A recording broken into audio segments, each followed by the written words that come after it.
Niko hapa kwa ajili ya kuwatangazia wanafunzi wote wa chuo cha uhasibu Arusha kwamba tunawakaribisha wanafunzi wote kujiunga na hii klabu yetu ya klabu ya maadili ndani ya chuo chetu cha uhasibu Arusha.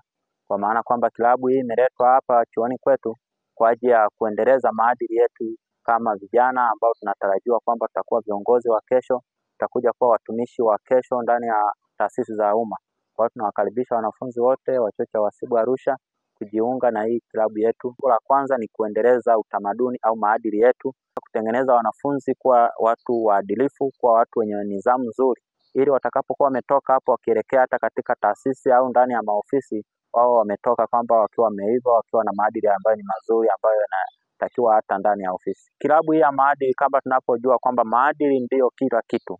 Mtu anapokosa maadili, jua mambo yake yote yanaharibika. Kwa hiyo tunapokuwa mabadiliko ambayo yataletwa kwenye klabu, tutabadilisha jamii nzima. Tutaelimisha jamii kuhusiana na mambo, namna gani jamii inatakiwa iwe na uadilifu, namna gani jamii inatakiwa iwe na tabia njema. Tutaelimisha vijana namna gani wanatakiwa wavae, namna gani wanatakiwa waongee, namna gani wanatakiwa wawe na heshima. Hiyo ni miktadha mzima ambayo inajengwa ndani ya maadili.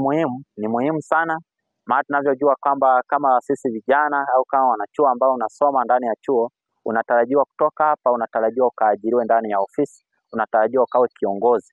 Sasa unapotoka hapa ukiwa uko ndani ya klabu ya maadili, utakuwa tayari umeshanolewa mambo ya maadili ya kiongozi, maadili ya kiutumishi wa umma. Maana tunajua kwamba kuna kanuni na miongozo ambayo inawaongoza viongozi wa serikali, ambayo inawaongoza watumishi wote wa umma ndani ya taasisi, kwamba hiyo miongozo vijana wakitoka hapa wakiwa nayo wameshaijua, basi kwao itakuwa ni rahisi kuiendo hiyo miongozo hata ndani ya taasisi ambao watakuwa wameenda nazo. Niwaombe tu wanafunzi wote tujitokeze kujiunga ndani ya klabu yetu hii ya maadili, kwani tarehe 26 ya mwezi huu wa 3 tutakuwa na jambo kubwa sana. Tutakuwa na tukio kubwa sana ambalo ndilo tukio la ufunguzi la klabu yetu ya maadili, ambayo tukio litahudhuriwa na viongozi wakubwa sana kutoka secretariat ya maadili kutoka makao makuu Dodoma. Kutakuwepo na mkurugenzi mkuu wa kanda ya kaskazini ambaye anasimamia masuala mazima ya maadili. Tutakuwepo na viongozi wetu, tutakuwepo na mkuu wetu wa chuo, tutakuwepo na walezi wetu,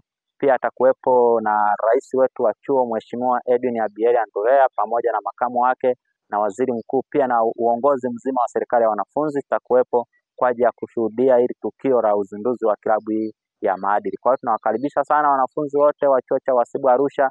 Pia tutakuwa na vipaji siku hiyo, wenye kuimba, wenye kuigiza, wenye ngonjera, wenye mashairi, kila kitu utakuwepo. Kwa hiyo tunawakaribisha sana, kwani hapa ni sehemu sahihi. Utakaye kuja hapa hatajutia kuwepo, kwani atakuwa sehemu sahihi ambayo itamuongoza namna gani anatakiwa afuate kanuni na miongozo ya kisheria.